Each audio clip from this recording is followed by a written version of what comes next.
Hello dear student, आप सभी का एक बार फिर स्वागत करते हैं अपने इस यूट्यूब चैनल पे। तो आप सभी का जो एग्जाम है वो 24 फरवरी से स्टार्ट होने वाला है और सबसे पहला पेपर किसका है? हिंदी का ही है। तो आप लोगों का पढ़ाई कैसी चल रही है? आशा करते हैं एकदम मस्त चलेगी, एकदम जबरदस्त चलेगी। तो आज की इस वीडियो में मैंने क्लास 10 हिंदी के लिए मोस्ट वांटेड क्वेश्चन ला चुका है, जिसमें मैं इस वीडियो में 20 मोस्ट वांटेड रिपीटेड क्वेश्चन कराऊंगा। फिर मैं आपको 5 गद्यांश आधारित प्रश्न कराऊंगा। फिर आपको 5 पद्यांश आधारित प्रश्न को क्या कर दूंगा? करा दूंगा। ठीक है, तो ये वीडियो आपके लिए बहुत ज्यादा हेल्पफुल होने वाला है 2025 एग्जाम के लिए। जो बच्चा 2025 का एग्जाम देने वाला है, तो अगर चाहता है कि हिंदी में 95 प्लस स्कोर करें, तो इसके लिए वीडियो बहुत ज्यादा इंपॉर्टेंट वीडियो होने वाला है। मात्र आप इस वीडियो के 30 मिनट देखिए और यहाँ से कम आपका 20 से 25 नंबर पक्का हो जाएगा। 100% है बाबू, क्योंकि सभी क्वेश्चन बार बार रिपीट हुए हैं और बार बार पूछे गए हैं। ठीक है, तो बस इन्हीं प्रश्नों को यदि आपने तैयार कर लिया तो बाकी आपको हिंदी में कुछ भी पढ़ने की आवश्यकता नहीं होगी। ठीक है, तो चलिए वीडियो को स्टार्ट करते हैं। और वीडियो को स्टार्ट करने से पहले यदि आप हमारे चैनल पर पहली बार आए हैं तो चैनल को सब्सक्राइब कीजिएगा, वीडियो को लाइक और एक प्यारा सा कमेंट जरूर कीजिएगा। यदि आप सभी सब्जेक्ट में 95 प्लस इसको करना चाहते हैं तो इस चैनल को अभी के अभी सब्सक्राइब कर लीजिए। ठीक है, चलिए सबसे पहला हम लोग प्रश्न करते हैं। पहले हम लोग 20 भौतिक प्रश्न करेंगे, फिर 5 गद्यांश आधारित प्रश्न को कवर कर लेंगे। ठीक है, तो चलिए 20 भौतिक प्रश्न को हम लोग देख लेते हैं। एक एक प्रश्न का आपको स्क्रीनशॉट लेना है, फिर उसको याद कर लेना है और लिख लेना है। ठीक है, तो सबसे पहला आपका एमसीक्यू क्वेश्चन है, very very most important MCQ है कि झूठा सच किस विधा की रचना है। आपको बताना है कि झूठा सच किस विधा की रचना है। निबंध विधा की रचना है, कहानी विधा की रचना है, या उपन्यास विधा की रचना है, या नाटक विधा की रचना है। ठीक है, तो इसका राइट आंसर क्या हो जाएगा? बिना किसी देरी के एक प्रश्न को जल्दी जल्दी कर लेंगे हम लोग। ठीक है, तो झूठा सच किस विधा की रचना है? तो झूठा सच आपका उपन्यास विधा की रचना है। किस विधा की रचना है? उपन्यास विधा की रचना है। तो ऑप्शन नंबर सी बिल्कुल करेक्ट आंसर हो जाएगा। ठीक है, अब हम लोग बढ़ते हैं अगले प्रश्न पर। अगला प्रश्न अनंत आकाश के रचनाकार हैं। वेरी वेरी मोस्ट इंपोर्टेंट प्रश्न है कि अनंत आकाश के रचनाकार हैं डॉक्टर धर्मवीर भारती, जयप्रकाश भारती, या जयशंकर प्रसाद, या यशपाल जी। ठीक है, तो जो आपका अनंत आकाश है, ये 2024 का पूछा गया प्रश्न है कि जो अनंत आकाश है एक किस इनके रचनाकार कौन है? तो कौन है? जयप्रकाश भारती जी। कौन है? जयप्रकाश भारती जी अनंत आकाश के रचनाकार है। तो ऑप्शन नंबर बी करेक्ट हो जाएगा। ठीक है, अब हम लोग बढ़ते हैं अगले प्रश्न पर। अगला प्रश्न क्या है कि साकेत किस युग की रचना है? वेरी वेरी मोस्ट इंपोर्टेंट प्रश्न है और ये 2023 में आया हुआ प्रश्न है। ठीक है, और 2025 में आने का 100% इसके संभावना है। ठीक है, तो साकेत किस युग की रचना है? भारतेंदु युग, द्विवेदी युग, प्रगतिवादी युग, या छायावादी युग। ठीक है, तो जो आपका साकेत है बाबू, ये आपका साकेत है, ये द्विवेदी युग की रचना है। किस युग की रचना है? द्विवेदी युग की रचना है। तो ऑप्शन नंबर बी बिल्कुल करेक्ट आंसर हो जाएगा। ठीक है, अब हम बढ़ते हैं इसके अगले वाले प्रश्न पर। अगला प्रश्न क्या दिया है कि भारत दुर्दशा किस विधा की रचना है? वेरी वेरी मोस्ट इंपोर्टेंट प्रश्न है। भारत दुर्दशा किस विधा की रचना है? जीवनी विधा का है, आत्मकथा, या रेखा चित्र, या एकांकी। ठीक है, तो आपको बताना है कि भारत दुर्दशा किस विधा की रचना है। तो इसका आंसर आप कमेंट बॉक्स में दीजिएगा। मैंने इस प्रश्न को बहुत बार कराया है।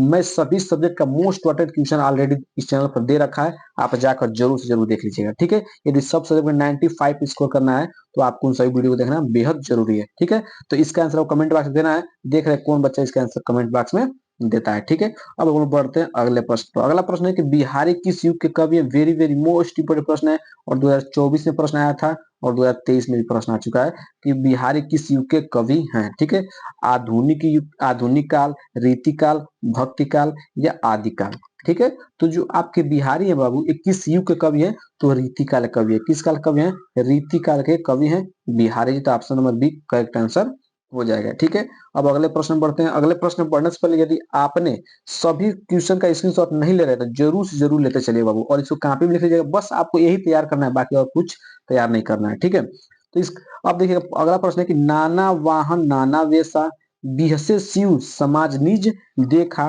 को मुखहीन विपुल मुख काहू, बिन पद कर को बहु बाहु। ठीक है, उपयुक्त पंक्ति में कौन सा रस है? वेरी वेरी मोस्ट इंपोर्टेंट यहाँ पर क्वेश्चन है, मोस्ट वांटेड प्रश्न है और मैं बता दूं 2025 का ये आउट क्वेश्चन हो गया है। ठीक है, ठीक है, तो इस पंक्ति में कौन सा रस है? वीर रस है, करुण रस है, या शांत रस है, या हास्य रस है। ठीक है, तो इस पंक्ति को जब पढ़ेंगे तो आपको क्या होगा? कौन सा रस मिलेगा? हास्य रस मिलेगा। कौन रस मिलेगा? हास्य रस मिलेगा। तो ऑप्शन नंबर डी क्या जाएगा? बिल्कुल करेक्ट आंसर हो जाएगा। ठीक है, अगले प्रश्न बढ़ते हैं। अगला प्रश्न क्या है कि कहीं यही कहीं बिखर गई वह भग्न विजयी माला से। ठीक है, यही कहीं पर बिखर गई वह भग्न विजयी माला सी। उपयुक्त पंक्ति में कौन सा अलंकार है? उपमा अलंकार है, उत्प्रेक्षा अलंकार है, रूपक अलंकार है या श्लेष अलंकार है? ठीक है, तो इसमें बताना है कौन सा अलंकार है। तो इसका आंसर भी आपको कमेंट बॉक्स में देना, मैंने इस प्रश्न को करा दिया है। यही कहीं बिखर गई थी वह भग्न विजयी माला से, तो इसमें कौन सा अलंकार है? तो इसका आंसर आपको कमेंट बॉक्स में देना है। वेरी वेरी मोस्ट इंपोर्टेंट ये वाला पंक्ति, इसको जरूर तैयार कर लीजिएगा, ठीक है। और इसका आंसर आपको कमेंट बॉक्स में बताना है, ठीक है। जो मैं मतलब उत्तर आपको, मतलब जो प्रश्न आपको इसे दे रहा हूँ उसको आपको करके जरूर से जरूर कमेंट बॉक्स में बताना है, ठीक है। अगला प्रश्न है कि रोला किस प्रकार का छंद है? विषम मात्रिक छंद है, अर्ध सम मात्रिक छंद है या सम मात्रिक छंद है या इनमें से कोई नहीं, ठीक है। तो जो आपका रोला है ये किस प्रकार का छंद है बाबू? तो ये आपका सम मात्रिक छंद है। किस प्रकार का छंद है? सम सम मात्रिक छंद है। तो ऑप्शन नंबर सी क्या जाएगा? बिल्कुल करेक्ट आंसर हो जाएगा, सम मात्रिक छंद है, ठीक है। और बढ़ते हैं अगले प्रश्न पर। अगला प्रश्न क्या है? निर्जन। निर्जन शब्द में किस उपसर्ग का प्रयोग किया गया? ठीक है, तो उपसर्ग क्या, तो पहले ध्यान से देखिएगा। उपसर्ग वे होते हैं जो शब्द के आगे जुड़ते हैं, ठीक है। जो शब्द के आगे जुड़ते हैं उन्हें उपसर्ग कहते हैं, और जो शब्द के पीछे जुड़ते हैं उन्हें प्रत्यय कहते हैं, ठीक है। तो निर्जन शब्द में किस उपसर्ग का प्रयोग हुआ है? नी का, नीर का या निक का या नीर का, ठीक है। तो निर्जन शब्द जो आपको लिखा है उस पर, उसमें किस उपसर्ग का प्रयोग हुआ है? नीर, इसका उपयोग है, ऑप्शन डी नीर का, ठीक है ना। इसका उपसर्ग हुआ है, ठीक है, ध्यान रखिएगा। आधा र है ना, तो ये नीर, ठीक है। तो ऑप्शन नंबर डी क्या हो जाएगा? बिल्कुल करेक्ट आंसर हो जाएगा, ठीक है। अगला प्रश्न बढ़ता है। अगला प्रश्न है कि भलाई शब्द में कौन सा प्रत्यय लगा है? अभी मैंने बताया प्रत्यय क्या होता है कि जो शब्द के पीछे जुड़ते हैं उन्हें हम लोग बोलते हैं प्रत्यय, ठीक है। तो भलाई शब्द में कौन सा प्रत्यय लगा है? ई लगा है या आई लगा है या ऐ लगा है या आई लगा है, ठीक है। तो आपका राइट आंसर क्या होगा कि जो भलाई में कौन सा प्रत्यय लगा है? तो ई लगा है। देखिए यहाँ पर अंत में क्या लगा? ई जुड़ा है भलाई में। भलाई में देखिएगा यहाँ क्या जुड़ा है? अंत में ई जुड़ा है। तो ऑप्शन में फर्स्ट क्या जाएगा? बिल्कुल करेक्ट आंसर हो जाएगा, ठीक है। अगले प्रश्न बढ़ते हैं। अगला प्रश्न क्या है कि वैदेही वनवास के रचनाकार, वेरी वेरी मोस्ट इंपोर्टेंट प्रश्न है कि वैदेही वनवास के रचनाकार कौन है? मैथिली शरण गुप्त जी हैं, महादेवी वर्मा जी हैं, अयोध्या सिंह उपाध्याय हरिओ जी हैं या सियाराम शरण गुप्त जी हैं, ठीक है। तो आपका राइट आंसर क्या है? जो वैदेही वनवास है इसके रचनाकार कौन है बाबू? वैदेही वनवास के रचनाकार कौन है यहाँ पे?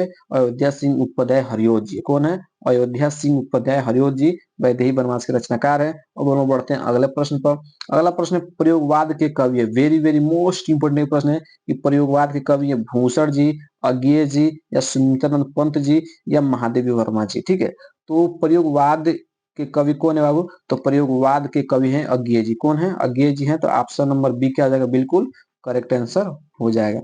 और बढ़ते हैं अगले प्रश्न पर। अगला प्रश्न क्या है कि भाव विलास के रचनाकार कौन है? जो आपके भाव विलास है इसके रचनाकार कौन है? देव जी हैं, बिहारी जी हैं, चिंतामणि जी हैं, मतीराम जी है, ठीक है। तो जो आपका भाव विलास वेरी वेरी मोस्ट इंपोर्टेंट प्रश्न, इसको जरूर से जरूर याद कर लीजिएगा कि भाव विलास का रचनाकार कौन है? तो भाव विलास का रचनाकार है बाबू ये आपके कौन है? देव जी है। कौन है? देव जी इसका राइट आंसर हो जाएंगे भाव विलास के रचनाकार, ठीक है। अगला प्रश्न बढ़ते हैं। अगला प्रश्न क्या है कि छत्रसाल दशक किनकी रचना है? वेरी वेरी मोस्ट इंपोर्टेंट प्रश्न है कि छत्रसाल दशक किसकी रचना है? पद्माकर की, बिहारी की, भूषण की या मतीराम की, ठीक है। तो जो आपका छत्रसाल है बाबू, जो आपका छत्रसाल दशक है किनकी रचना है? भूषण जी है। किनकी है? भूषण की ये रचना है। तो ऑप्शन नंबर सी क्या जाएगा? बिल्कुल करेक्ट आंसर हो जाएगा, ठीक है। अब हम लोग बढ़ते हैं अगले प्रश्न पर। अगला प्रश्न क्या है कि काला और बूढ़ा चांद के रचनाकार हैं, वेरी वेरी मोस्ट इंपोर्टेंट प्रश्न, इसको आपको वेरी वेरी मोस्ट इंपोर्टेंट कर लेना है। और मैं आपको बता दूं कि 2025 का आउट क्वेश्चन हो गया है। 2025 का क्वेश्चन है, आउट क्वेश्चन है कि काला और बूढ़ा चांद के रचनाकार हैं जयशंकर प्रसाद जी, गिरजा कुमार माथुर जी, सुभद्रा कुमार चौहान या सुमित्रानंद पंत, ठीक है। तो काला और बूढ़ा चांद के रचनाकार कौन है? सुमित्रानंद पंत जी। कौन है? सुमित्रानंद पंत जी काला और बूढ़ा चांद के रचनाकार है, ठीक है। अगले प्रश्न बढ़ते हैं। अगला प्रश्न है कि नीर का निर्माण फिर किस विधा की रचना है? वेरी वेरी मोस्ट इंपोर्टेंट 2024, 2023, 2022 में तीनों साल से प्रश्न पूछा जा रहा है और मोस्ट इंपोर्टेंट प्रश्न है कि नीड़ का निर्माण फिर किस विधा की रचना है? जीवनी विधा की रचना है, आत्मकथा विधा की रचना है, रेखाचित्र विधा की रचना है या एकांकी विधा की रचना है, ठीक है। तो नीर का निर्माण फिर किस विधा की रचना है वो? तो नीर का निर्माण फिर आपका आत्मकथा है। किसका है? आत्मकथा ये नीर का निर्माण फिर है, ठीक है। चलिए अब हम बढ़ते हैं अगले प्रश्न पर। अगला प्रश्न क्या है? अगला प्रश्न है कि निम्नलिखित में से शुक्ल युग के लेखक हैं। आप बताना कि कौन ऐसा है जो शुक्ल युग के लेखक हैं? मोहन राकेश जी, अमृत राय, श्याम सुंदर दास या कमलेश्वर, ठीक है। तो इसमें बताना है कौन ऐसा जो शुक्ल युग के लेखक है, तो कौन है? श्याम सुंदर दास। कौन है? श्याम सुंदर दास क्या है? शुक्ल युग के लेखक हैं, ठीक है। अगले प्रश्न बढ़ते हैं। अगला प्रश्न क्या है, ध्यान सुनिएगा। अगला प्रश्न है कि परीक्षा गुरु किस विधा की रचना है। वेरी वेरी मोस्ट इंपोर्टेंट, इस प्रश्न को कर लीजिए। वेरी वेरी मोस्ट इंपोर्टेंट प्रश्न लीजिए कि परीक्षा गुरु किस विधा की रचना है, और 2025 का आउट क्वेश्चन हो गया है। 2025 से कौन क्वेश्चन है, आउट क्वेश्चन है कि परीक्षा गुरु किस विधा की रचना है। आत्मकथा, एकांकी, उपन्यास या रेखा चित्र। ठीक है, तो जो आपका परीक्षा है ये किस विधा की रचना है, उपन्यास विधा की रचना है। किस विधा की रचना है, उपन्यास विधा की रचना है। तो ऑप्शन नंबर सी बिल्कुल करेक्ट आंसर हो जाएगा। ठीक है, अगले प्रश्न बढ़ते हैं।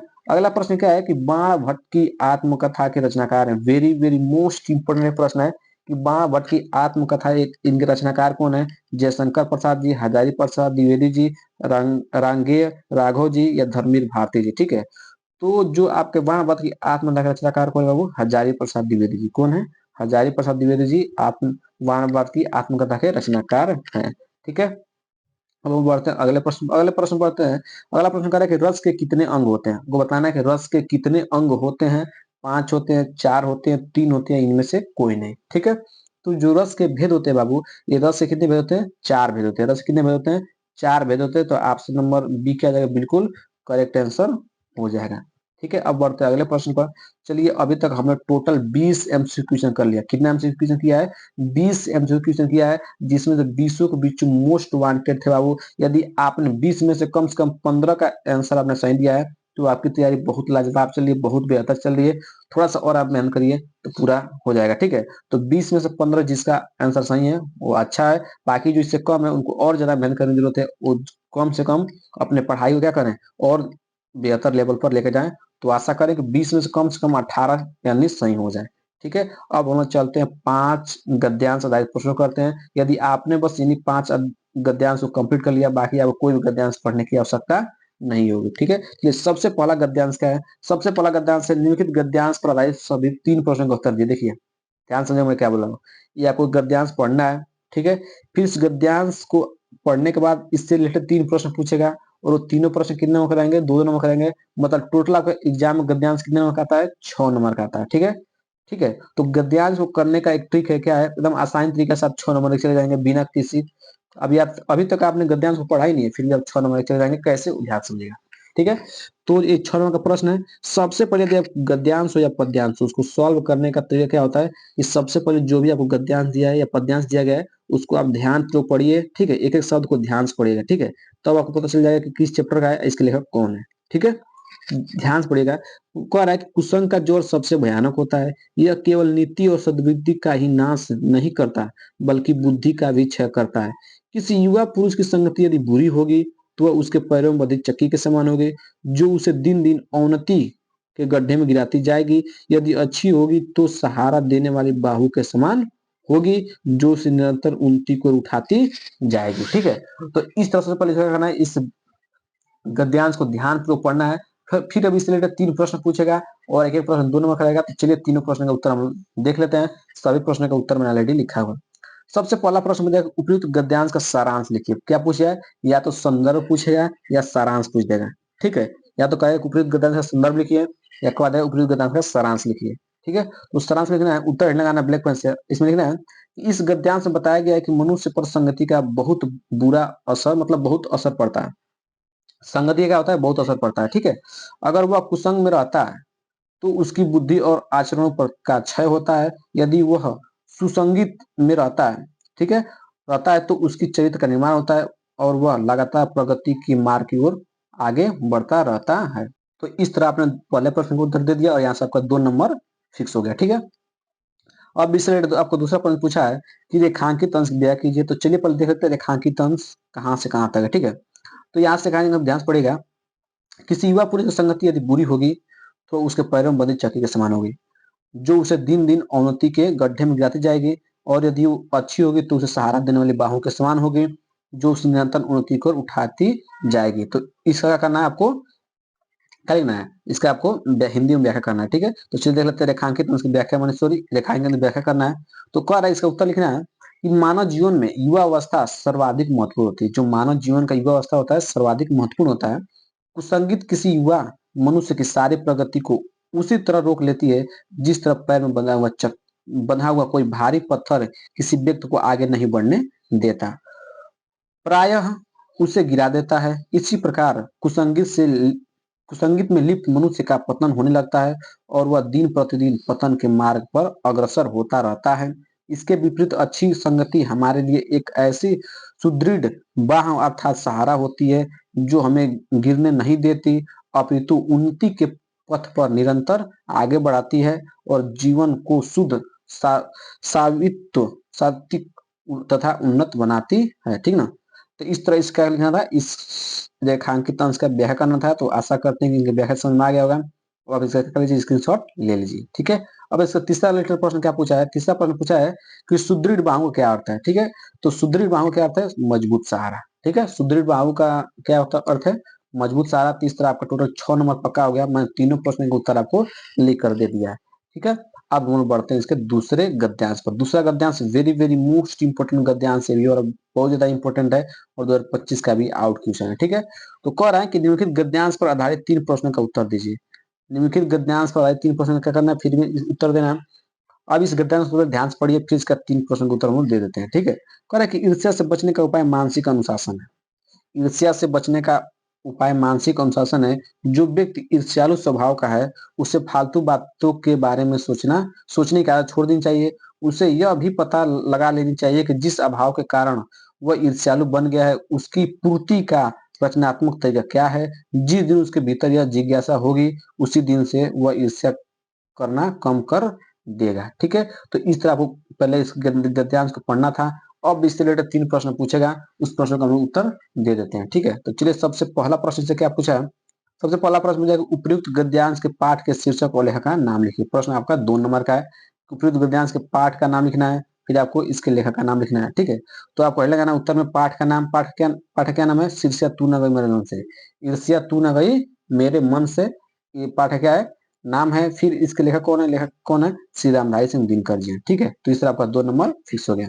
अब दूसरा प्रश्न क्या पूछेगा, कहेगा कि रेखांकित अंश की व्याख्या कीजिए। तो रेखांकित अंश कहां से कहां तक है, उसे यह भी पता लगा लेनी चाहिए कि वह जिस अभाव के कारण वह ईर्ष्यालु बन गया है उसकी पूर्ति का रचनात्मक तरीका क्या है। जिस दिन उसके भीतर यह जिज्ञासा जाएगी उसी दिन से वह ईर्ष्या करना कम कर देगा। ठीक है। तो इसे क्या करते हैं, इसका हम लोग देख लेते हैं। रेखांकित अंश व्याख्या देखते हैं कैसे लिखना है। लिखना है कि रेखांकित अंश की व्याख्या, रेखांकित अंश की व्याख्या को हेडलाइन लगाना, ब्लैक पेन से लिखना है कि रेखांकित अंश में यह बताया गया है कि ईर्ष्यालु व्यक्ति को यह समझना चाहिए कि उसकी ईर्ष्या का कारण क्या है और उसे उस कमी या अभाव की पूर्ति के लिए कोई सकारात्मक और रचनात्मक तरीका खोजना चाहिए। जब व्यक्ति अपनी जिज्ञासा को इस दिशा में मोड़ लेता है तो वह ईर्ष्या करना कम कर देता है क्योंकि वह अपनी ऊर्जा को सही दिशा में लगाने लगता है। देखिए कितना एकदम शानदार लिखा गया कि आप एक बार पढ़ के याद कर सकते हैं या समझ सकते हैं। ठीक है। अब इसे तीसरा प्रश्न क्या पूछा है, तीसरा प्रश्न पूछा है कि ईर्ष्या से बचने के लिए लेखक किस आदत को छोड़ने की सलाह देता है। ईर्ष्या से बचने के लिए लेखक लेखक किस आदत को छोड़ने की सलाह देता है। तो लेखक सलाह देता है कि ईर्ष्यालु व्यक्ति को फालतू और बेकार की बातों पर ध्यान देना छोड़ देनी चाहिए। इससे वह मन को अनुशासित कर सकता है और ईर्ष्या से बच सकता है। ठीक है। तो इस प्रश्न का लिखना था, उत्तर लिखना था। आशा करते हैं वो दूसरा गद्यांश भी क्लियर हो गया होगा। मैं टोटल अभी 2 गद्यांश करा दिया है और दोनों गद्यांश वेरी वेरी मोस्ट इंपोर्टेंट गद्यांश थे। अब हम लोग बढ़ते हैं अगले गद्यांश पर। अगला गद्यांश क्या है आपका, निम्नलिखित गद्यांश पर आधारित आधारित दिए गए 3 प्रश्नों का उत्तर दीजिए। फिर आपको एक गद्यांश पढ़ना है और इस रिलेटेड आपको 3 प्रश्न पूछेगा, उसका उत्तर आपको देना है। तो सबसे पहले इस गद्यांश को ध्यानपूर्वक पढ़िए, फिर इसका उत्तर हम लोग दे देते हैं। ठीक है। एक एक प्रश्न का उत्तर मैंने लिख लाया है तो आपको टेंशन नहीं करना है। ठीक है। लिखा है कि रोहतास दुर्ग के प्रकोष्ठ में बैठी हुई युवती ममता सूर्ण के तीक्ष्ण गंभीर प्रवाह को देख रही है। ममता विधवा थी, उसका यौवन सूर्ण के समान ही उभड़ रहा था। मन में वेदना, मस्तक में आंधी, आंखों में पानी का बरसात लिए वह सुख के कंटक शयन में विकल थी। वह रोहतास दुर्गपति के मंत्री चूड़ामणि के अकेली दुहिता थी। फिर उसके लिए कुछ अभाव होना असंभव था, परंतु वह विधवा हिंदू, विधवा संसार में सबसे तुच्छ निराश्रय प्राणी है। ठीक है। निराश्रय प्राणी है, ध्यान समझिएगा, तुच्छ प्राणी है।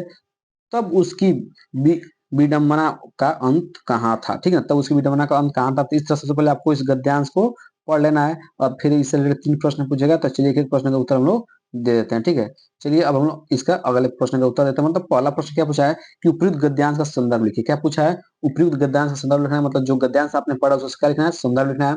ये भी आपके एग्जाम में 2 नंबर का आएगा। ठीक है, तो कह रहे हैं कि प्रस्तुत गद्यांश हमारी पाठ्य पुस्तक हिंदी के गद्य खंड में संकलित ममता नामक कहानी से लिया गया है। इस लेखक जयशंकर प्रसाद जी हैं। ठीक है, तो मैंने जहां जहां पर सर्कल किया उसका आपको ब्लैक पेन से लिखना है। सबसे पहले आपको हेड लगाना है संदर्भ, ब्लैक पेन से हेड लगा लेना है। फिर आपको गद्य खंड को ब्लैक पेन से लिखना है, फिर ममता को आपको ब्लैक पेन से लिखना है, फिर जयशंकर प्रसाद को ब्लैक पेन से लिखना है। बाकी आपको सबको ब्लू पेन से लिखना है। इस तरह यदि आप लिखेंगे तो एग्जामिनर एक भी नंबर नहीं काट सकता है, 100% का हो।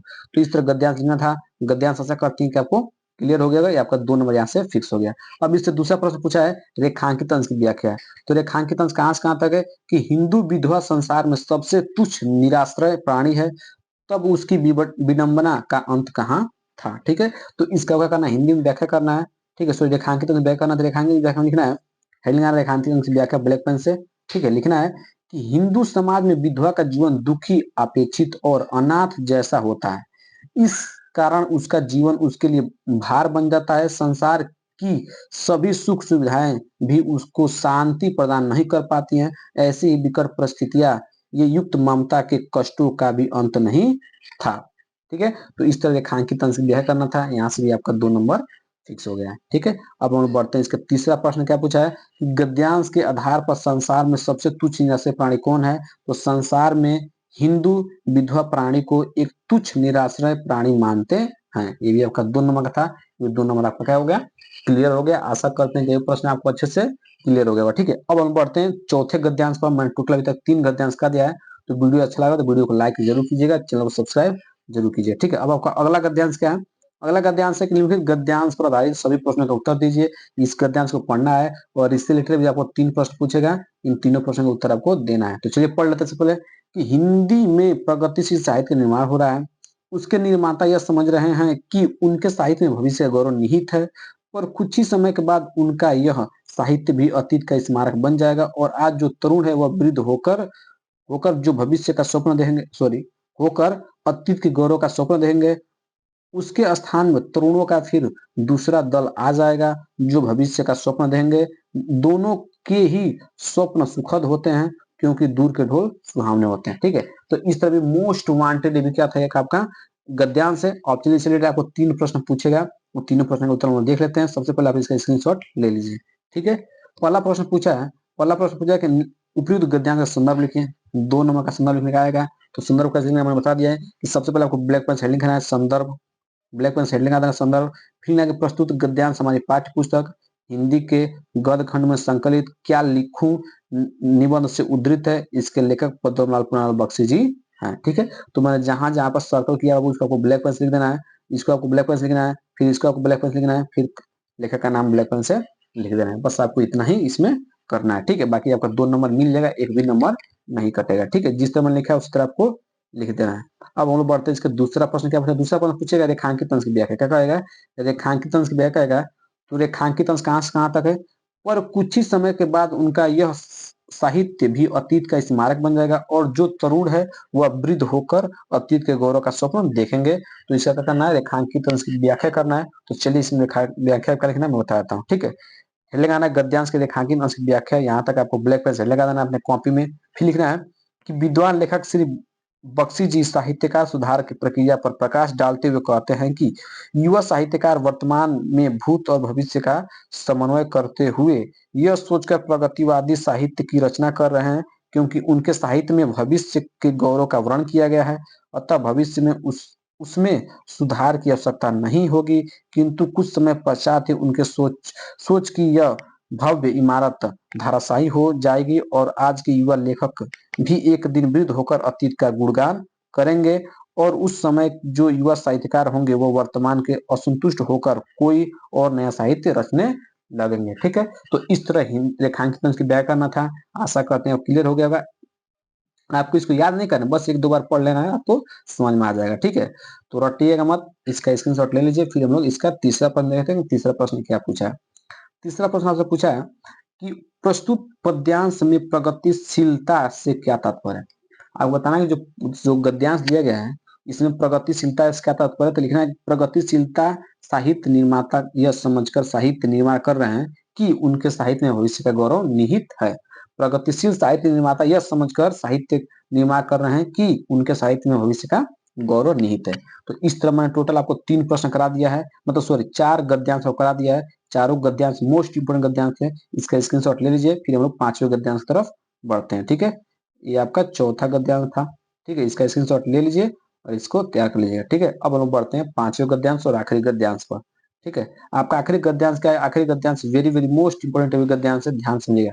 कह रहा है कि लिखित गद्यांश पर आधारित दिए गए प्रश्न का उत्तर दीजिए। फिर वही प्रश्न कह रहा है, इससे रिलेटेड 3 प्रश्न पूछेगा और तीनों का उत्तर आपको देना पड़ेगा। ठीक है, कह रहा है कि जो वृद्ध हो गए, मतलब जो बूढ़े हो गए हैं, जो अपनी बाल्यावस्था और तरुणावस्था से दूर हट गए हैं, उन्हें अपने अतीत काल की स्मृति बड़ी सुखद लगती है। वे अतीत का ही स्वप्न देखते हैं। तरुणों के लिए जैसे भविष्य उज्जवल होता है, वैसे ही वृद्धों के लिए अतीत वर्तमान से दोनों ही असंतोष होता है। तरुण भविष्य को वर्तमान में लाना चाहते हैं और वृद्ध अतीत को खींचकर वर्तमान में देखना चाहते हैं। तरुण क्रांति के समर्थक होते हैं और वृद्ध अतीत के गौरव संरक्षक। इन्हीं दोनों के कारण वर्तमान सदैव शुभ रहता है और इसी से वर्तमान काल सदैव सुधारों का काल बना रहता है। ठीक है, तो इस तरह से गद्यांश को ध्यान से पूरा पढ़ लेना है। फिर अब इससे रिलेटेड 3 प्रश्न पूछेगा, तीनों प्रश्न का उत्तर हम लोग देख लेते हैं। पहला प्रश्न क्या पूछा है? पहला प्रश्न से पूछा है उपयुक्त अवतरण के पाठ और लेखक का नाम लिखिए। ठीक है, उपयुक्त अवतरण पाठ और लेखक का नाम लिखना है। तो सॉरी मैंने संदर्भ लिख दिया। ठीक है, अब यदि पूछ देगा कि उपयुक्त गद्यांश का संदर्भ लिखिए तो संदर्भ पे लिखना, ध्यान समझिएगा। हेडिंग लगाना संदर्भ ब्लैक पेन से। फिर लिखना है कि प्रस्तुत गद्यांश हमारी पाठ्य पुस्तक हिंदी के गद्य खंड में संकलित क्या लिखूं शीर्षक से उद्धृत है। इसके लेखक श्री पद्मलाल पुराना बख्शी जी हैं। ये कब लिखना है? जब यहाँ बोलता है कि उपयुक्त गद्यांश का संदर्भ लिखिए, लेकिन वैसे नहीं प्रश्न पूछा है कि पाठ का नाम लिखना है, फिर लेखक का नाम लिखना है। तो आपको इसका उत्तर कैसे मैं बताता हूँ। यहाँ पर लगाना है पाठ का नाम, पाठ का नाम हेड लगाना है, पाठ का नाम हेडिंग लगा देना। फिर लिखना है क्या पाठ का नाम, क्या नाम है, क्या लिखूं, क्या लिखूं। ये आपका पाठ का नाम हो गया। ठीक, फिर आपको लगाना है लेखक का नाम, यहाँ पे हैंडल नीचे लगाना है, लेखक का नाम ब्लैक पेन से ये दोनों लिखना है। ठीक है, लेखक का नाम। ठीक है, लेखक का नाम लिखना है श्री पद्मनाभ पुराना जी बख्शी जी। ठीक है, ये प्रश्न पूछा तो इसका उत्तर इस तरह लिखना है। जब से संदर्भ पूछेगा तो उत्तर लिखना है। मैंने दोनों प्रश्नों को करा दिया है, जो भी पूछे उसे आपको लिख देना है। ठीक है, अब इसका दूसरा प्रश्न क्या पूछेगा? रेखांकित अंश की व्याख्या। तो रेखांकित कहाँ से कहाँ तक एक बार पढ़ लीजिए कि जो वृद्ध हो गए हैं, जो अपनी बाल्यावस्था और तरुणावस्था से दूर हट गए हैं, उन्हें अपने अतीत काल की स्मृति बड़ी सुखद लगती है। वे अतीत का ही स्वप्न देखते हैं। ठीक है, तरुणों के लिए जैसे भविष्य उज्जवल होता है। ठीक है, तो इस तरह रेखांकित तंत्र क्या करना, आपको व्याख्या करना है। तो चलिए कैसे लिखना है इसका व्याख्या मैं आपको बताता हूँ। देखिएगा हेड लगेगा कि दूसरा इसका प्रश्न कहाँ गया, दूसरा प्रश्न। ठीक है, ये आपका दूसरा प्रश्न नहीं है। रेखांकित अंश की व्याख्या लगता है मैंने नहीं लिखा। ठीक है, मैं बता देता हूँ, आपको कॉपी पे लिख लेना है। ठीक है, रेखांकित अंश की व्याख्या कहाँ से है कि जो वृद्ध हो गए, मतलब जो बूढ़े व्यक्ति हो गए हैं, जो अपनी बाल्यावस्था तरुणावस्था से दूर हट गए, मतलब जो अपनी बाल्यावस्था मतलब बचपन से और अपनी जवानी अवस्था से दूर हट गए हैं, उन्हें अपने अतीत मतलब बीते हुए जो दिन है उनकी उनका सोच क्या बहुत स्मृति बड़ी सुखद लगती है। मतलब उनका याद क्या लगता है, बहुत सुखद लगता है, सुख शांति लगता है। वे अतीत का ही स्वप्न देखते हैं, मतलब वो अतीत मतलब पीछे का ही अपना क्या करते हैं, स्वप्न देखते हैं। ठीक है, तरुणों के लिए जैसे भविष्य उज्जवल होता है, जो तरुण है मतलब जो युवक है उनके लिए क्या होता है, भविष्य उज्जवल होता है। ठीक है, तो इस तरह का लिखना था, हिंदी में इसे व्याख्या करना था। एक बार और समझ लीजिए कैसे लिखना है कि जो वृद्ध हो गए मतलब जो बूढ़े व्यक्ति हो गए हैं, वो अपने बाल्यावस्था मतलब बचपन और जवानी का जो मतलब पीछे बीत चुका है उनको याद करके क्या उनको जो याद करते हैं तो बड़ा उनको सुखद लगता है। ठीक है, वे अतीत का ही स्वप्न देखते हैं, मतलब वो बीते हुए समय का क्या देखते हैं, स्वप्न देखते हैं। तरुणों के लिए जैसे भविष्य उज्जवल होता है, जैसे कि जो तरुण होते हैं मतलब जो युवक होते हैं उनके लिए भविष्य का उज्जवल होता है। ठीक है, तो इस तरह इसका हिंदी में अनुवाद लिखना था। मतलब दूसरा प्रश्न मैंने लिखा नहीं है इसलिए मैं बता दिया हूँ। ठीक है, अब इससे तीसरा प्रश्न क्या ध्यान से जाए। तीसरा प्रश्न पूछा है कि लेखक ने वर्तमान काल को सुधार का काल क्यों कहा है। तो इसका उत्तर देख लीजिए कि वर्तमान एक वरदान के प्रकार मनुष्य के जीवन में सुधार का काल होता है। जो वर्तमान होता है एक वरदान के प्रकार मनुष्य के जीवन क्या होता है, सुधारों का काल होता है। लेकिन वृद्ध और युवा दोनों ही वर्तमान से नाराज हैं। तरुण भविष्य को वर्तमान में खींच कर लाना चाहता है, जबकि वृद्ध अतीत को वर्तमान में देखना चाहते हैं। ठीक है, तो इस तरह इस प्रश्न का उत्तर देना था। आशा करते हैं कि इसका तीनों प्रश्न क्लियर हो जाएगा और 6 नंबर आपका पक्का हो गया। ठीक है, अब हम बढ़ते हैं इसके आखिरी वाला जो भी आपका गद्यांश है, आखिरी आपका गद्यांश है। लगता है छठा गद्यांश मैंने करा दिया है। ठीक है, अगर देख लीजिएगा, अगर छठा है तो कोई बात नहीं है, कर लीजिएगा, पांचवा है तो कोई बात ही नहीं, ठीक है। तो अगला प्रश्न है, अगला गद्यांश है कि गद्यांश बताइए, दिए गए प्रश्न का उत्तर दीजिए। ये भी वेरी वेरी मोस्ट इंपोर्टेंट प्रश्न है गद्यांश आपका, ठीक है। कि मानव सदा से ही अज्ञात के रहस्यों को खोलने और जानने समझने को उत्सुक रहा है। जहां तक वह नहीं पहुंच सकता था, वहां वह कल्पना के पंखों पर उड़कर पहुंचा है। उसकी अनगढ़ और अविश्वसनीय कथाएं उसे सत्य के निकट पहुंचाने में प्रेरणा शक्ति का काम करती रही। अंतरिक्ष युग का सूत्रपात 4 अक्टूबर 1957 को हुआ था, जब सोवियत रूस ने अपना पहला स्पुतनिक छोड़ा। प्रथम अंतरिक्ष यात्री बनने का गौरव यूरी गागरिन को प्राप्त हुआ। अंतरिक्ष युग के आरंभ के ठीक 11 वर्ष 9 माह 17 दिन के बाद चंद्र तल पर मानव उतर गया। ठीक है, तो इस तरह इस गद्यांश को पढ़ना है, वेरी वेरी मोस्ट इंपोर्टेंट वाला गद्यांश है। अब विषय 3 आपको प्रश्न पूछेगा, तीनों प्रश्न का उत्तर दे देते हैं। चलिए, सबसे पहला प्रश्न पूछा है कि उपयुक्त गद्यांश का पाठ और लेखक का नाम लिखना है। तो मैंने इसका लगता है संदर्भ फिर से दिया है, ठीक है, कोई बात नहीं, एक बार संदर्भ इसका देख लीजिए। यदि इससे संदर्भ पूछ देगा तो ऐसे लिख देना है, फिर मैं इसका उत्तर कैसे दूंगा मैं बता देता हूँ, ठीक है।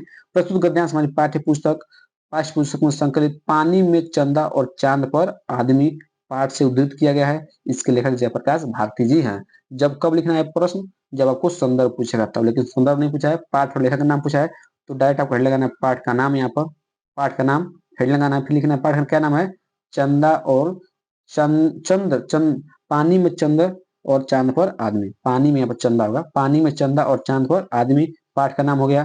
फिर आपको हेड लगाना है लेखक का नाम, तो लेखक का नाम हेड लगा, फिर लिखना है इसके आगे लेखक का नाम क्या है, लेखक का नाम जयप्रकाश भारती जी है, ठीक है। तो इस तरह आपका 2 नंबर पक्का हो गया।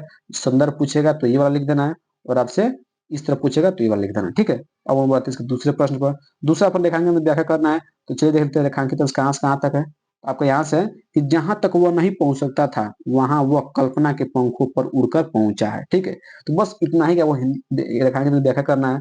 तो कैसे करना है, ध्यान से कैसे लिखना है, हेडलाइन लगाना है, रेखांकन से व्याख्या इतना है, आपको ब्लैक पेन से हेडलाइन कर देना है। फिर इसमें लिखना है कि प्रस्तुत पंक्तियों में लेखक कहता है कि हमारे देश के लोगों ने ही नहीं, हमारे देश के लोगों ने ही नहीं, विश्व के लोगों ने अपनी भाषा को अनगिनत कहानियां पढ़ी हैं। अनेक कवियों ने चंद्रमा के ऊपर कविताएं लिख डाली हैं। किसी ने उसे राजनीति होगा, ठीक है, राजनीति की यहाँ पर राजनीति की भूमि सिद्ध किया, तो किसी ने रात्रि की देव के नाम से सुशोभित संबोधित किया, ठीक है, संबोधित किया। तीस तरह का करना था, इसका आपको रेखांकित व्याख्या लिखना था, इसका भी आप स्क्रीनशॉट ले लीजिए, ठीक है। तो अब हम बढ़ते हैं तीसरा प्रश्न पर। तीसरा प्रश्न से क्या पूछा है, तीसरा प्रश्न पूछा है कि प्रथम अंतरिक्ष यात्री कौन था। तो प्रथम अंतरिक्ष यात्री बनने का गौरव यूरी गागरिन को प्राप्त हुई। आपको प्रश्न 2 नंबर पूछा था। तो आशा करते हैं कि आपको टोटल गद्यांश, मतलब मैंने अभी तक कितना कर आपको टोटल मैंने अभी तक आपको 20 एमसीक्यू क्वेश्चन कराया है, फिर आपको या 5 या 6 मैंने गद्यांश करा दिया है। यदि आपको वीडियो अच्छा लगा हो तो वीडियो को लाइक कीजिएगा, चैनल को सब्सक्राइब अपने दोस्तों में शेयर जरूर कीजिए।